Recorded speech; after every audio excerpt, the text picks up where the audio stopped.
This is an RNZ podcast. Hello and welcome to this episode of Your Money with me, Mary Holm.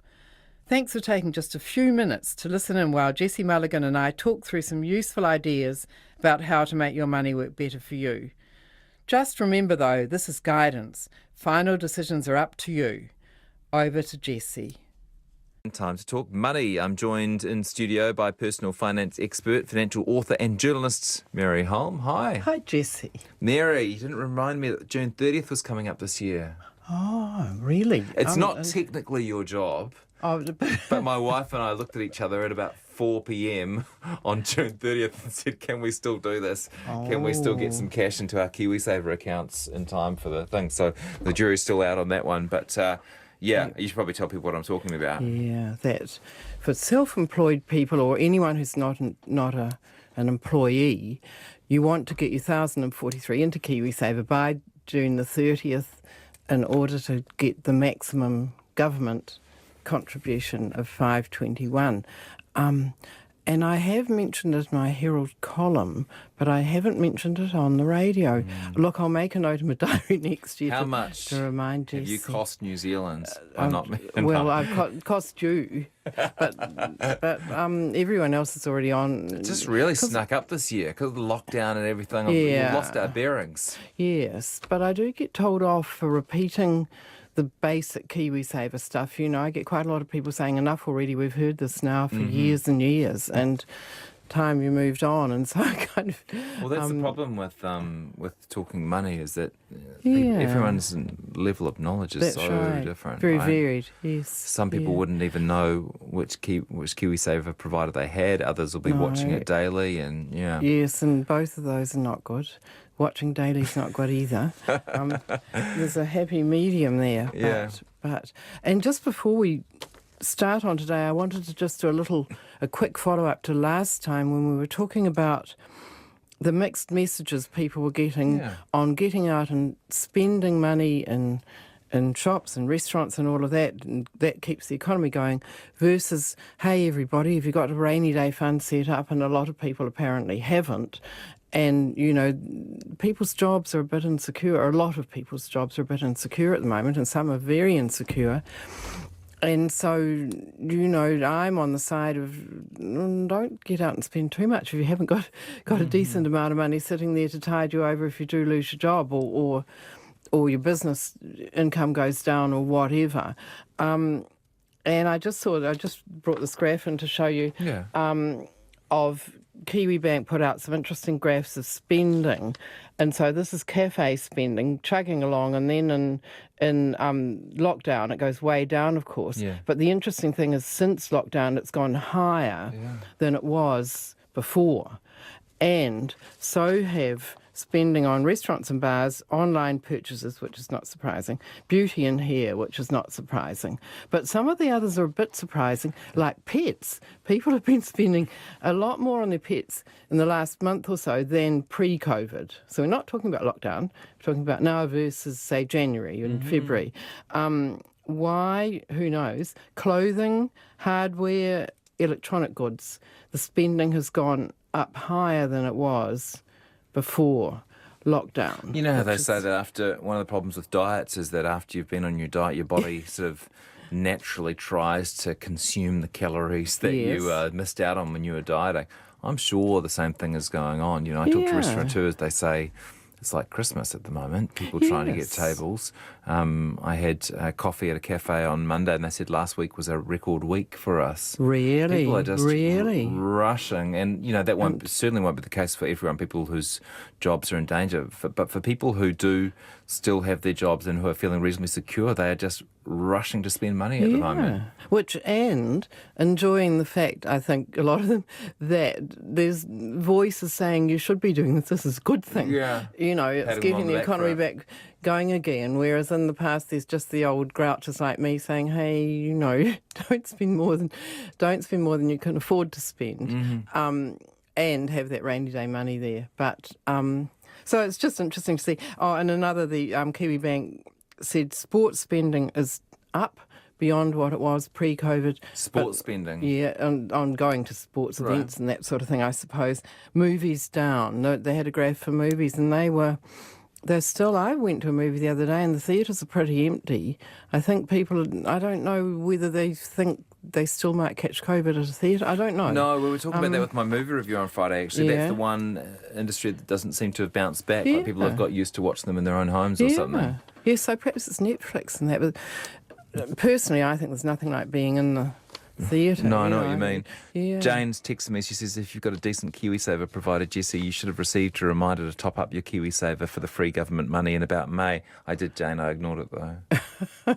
I'm hopeless. I'm really hopeless. That's a really good point of Jane's. Yes, yeah. Next year, Jessie, just do it straight away. It's not as if keeping the money in your bank account in the meantime is exactly earning you heaps of interest, because it's not. Yeah. So, yeah. It'll be interesting to see if you get away with it this time, whether transferring the money on June the 30th. Yeah. Yeah. Okay. Anyway, what I really wanted to talk about this time was another mixed message that people are getting. Quite a lot of talk about just investing in New Zealand companies as opposed to overseas companies. There's a kind of a whole nationalistic feeling, it seems to me, not just about investing, but about everything, buying New Zealand-made products and all of that. And, all of these messages are mixed, because I personally feel like we're citizens of the world, not just New Zealand, and that people in other countries often need us to buy their goods. Yeah. But anyway, look, there's no right or wrong answer to that. No. But I thought it might be a good time to have a look at whether it's a good idea to stick to New Zealand investments, specifically buying the shares and bonds issued by New Zealand companies, as opposed to getting them from all around the world. And I think, you can look at this at two different levels: what's best for you personally and what's best for the whole country.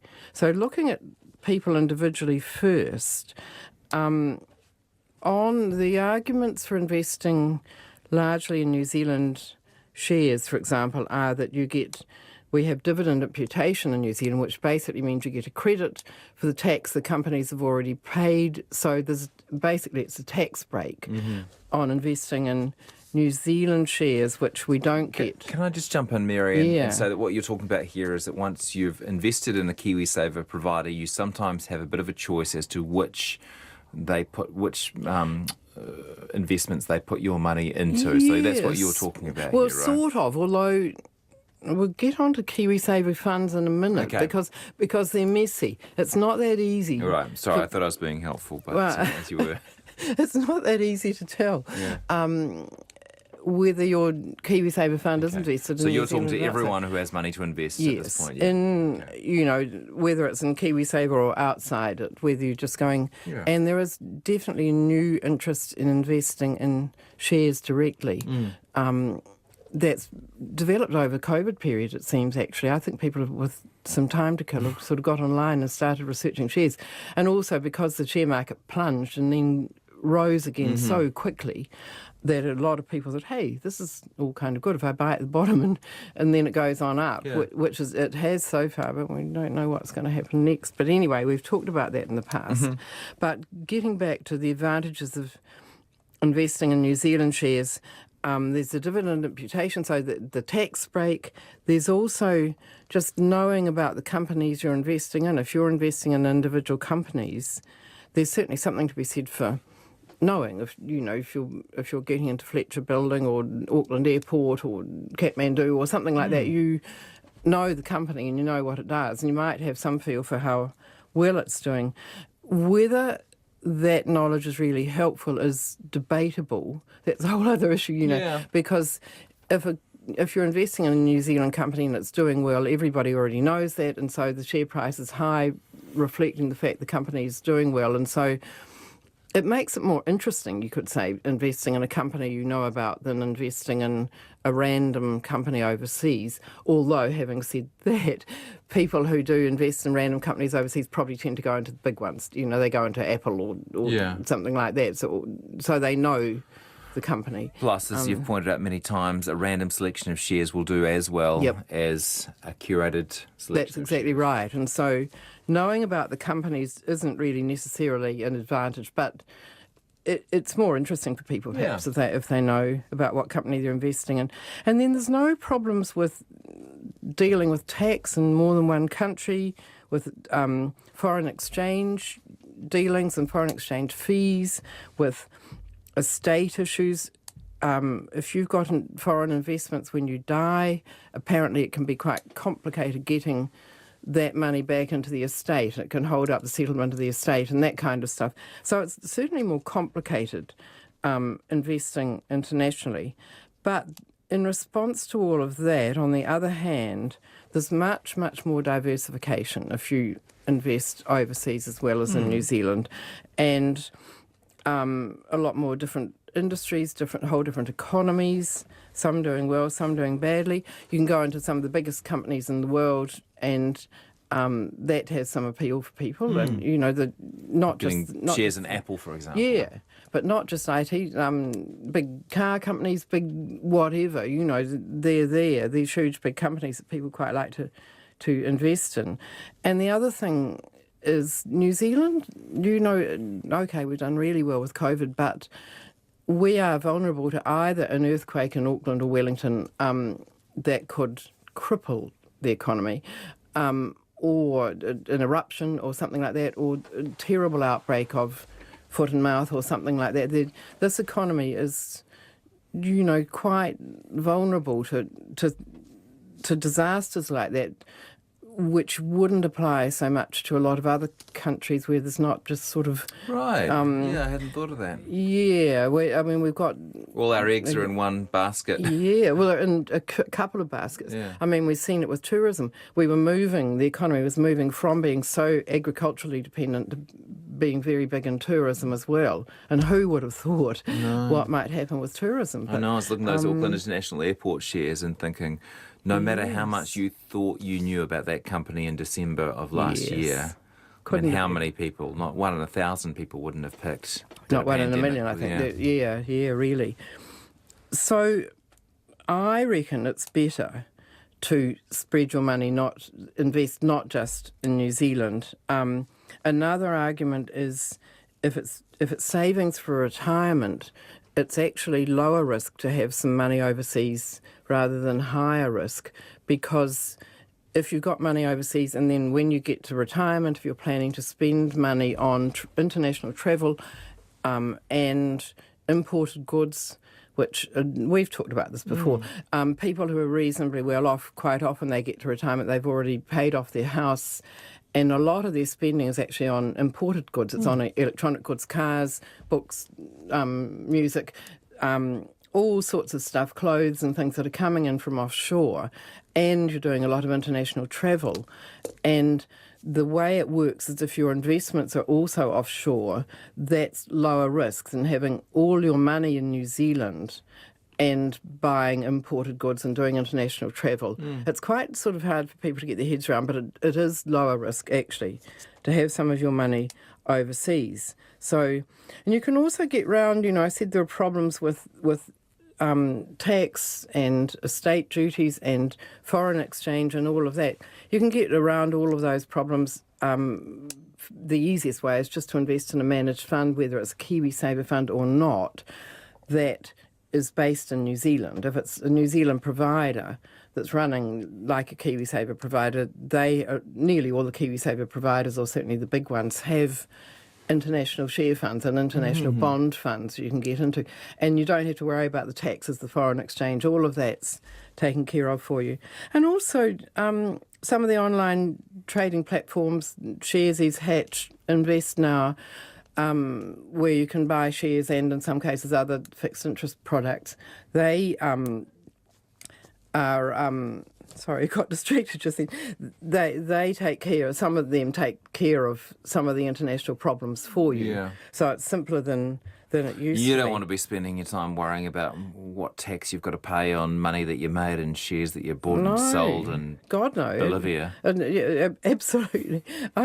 New Zealand tax is complicated. Well, it's actually not terribly complicated by international standards, but most of us don't want to be hassled with international tax issues, but generally speaking, that can be taken care of for you unless you sort of go individually into, say, an American share broker and buy shares there. Then you might have to deal with all of that kind of stuff. I also think whether, we're looking at whether it's better for New Zealand, but whether it's better for you as an individual. I argue that it's better for New Zealand as a whole that most New Zealanders have offshore investments as well as New Zealand investments because of that vulnerability, and the lack of diversification, and that if bad stuff happens to this economy and most individuals have only got shares in New Zealand, that's not much good. It's better off, the country's better off if a lot of the people in the country have also got investments offshore. Great. You see what I mean? So I don't think it's disloyal to be investing overseas. Yeah, cool. Yeah. How to invest internationally? Don't just go into Australia. I think that's...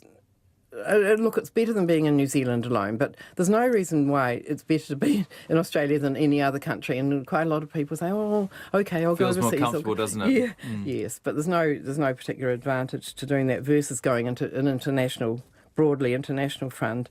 And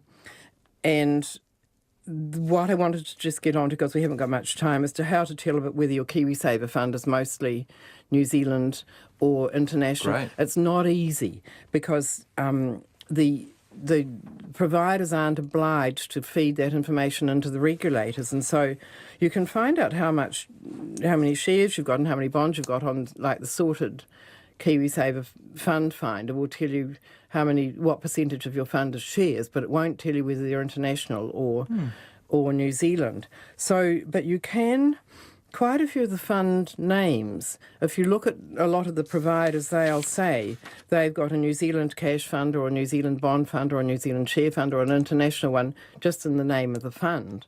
You can tell. Yeah. Or you can, if you can't tell from that, if you're just in, say, a growth fund, and how do you tell how much of that is international? Just write to your email or ring up your provider and ask them. And if they don't get back to you fairly fast and give you a good answer, fire them. Go to a different provider. Really, that's the kind of thing they should be doing, I think, is being ready to give New Zealanders... it's pretty important information. What proportion of my fund... I'm in this fund with you, what proportion of it is New Zealand and what proportion is international? If they can't get back to you within, say, a week and answer that, I don't think that's good enough myself. Yeah. Keep them on their toes. Yeah, yes. Damn it, Mary, says someone, I missed the deadline for contributing to KiwiSaver as well. Can you send it in now and say pretty pleased to your provider? That would be a no, wouldn't it? It would be a no. Yeah. Someone else says, my provider cuts off a couple of days prior, but if you put in your 1,042 directly into IRD KiwiSaver, you qualify any time June 30th up until 12 midnight. Now, that's probably right, yeah. I didn't know about that, but I'll check that, because you can put money directly through to IRD rather than through your provider. I've always said, why would you? But that might be a good reason in that circumstance. And I've just made a note, next year in early June, I promised to warn everybody. Great. Yeah.